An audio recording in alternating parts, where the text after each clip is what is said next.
Welcome back, golf nerds. Ryan here from Golf and Body. Today my segment is going to be on the hip.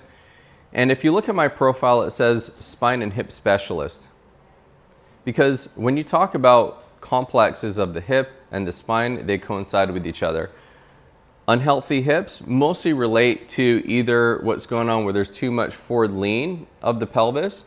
And what that does, it changes the mechanics of the leg bone, where there can be a lot of friction on the inside of the hip, where a lot of people have issues with arthritis, where eventually they may even need a partial like hip resurfacing surgery or either a hip replacement, okay? If you're over 50 watching this video, you definitely have friends that have had both of those, okay?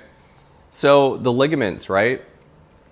They connect bone to bone, and they're the strongest ligaments in the body belong to the hip, okay? Because if you look at things from an evolutionary standpoint, if we dislocate our hip in the wild, we can't hunt, we die, okay? If you don't have any of your tribe members over there helping you out. And so there are ligaments in the front of the hip, okay? And there's also ligaments in the back of the hip. And this guy right here that grabs the head of the femur is called the ligamentum teres. And so there's a cartilage and fluid within the hip that allows it to slide and glide very easily, okay? And so what we need to do, we need to open up those ligaments, create a little bit of decompression, and basically what that does, that shunts blood and water to that specific area, okay? And so here's how you perform the exercise. These are built up for 5 full seconds of maximal tension.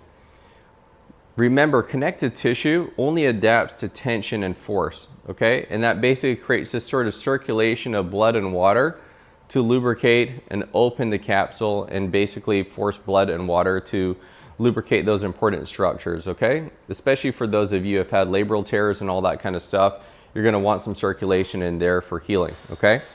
And so you're gonna get here on the floor.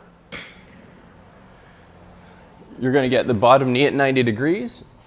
You're going to fix that heel into where the knee is. I'm gonna have my hand placement right here. I'm gonna push out forcefully and then dislocate as much as I can this way.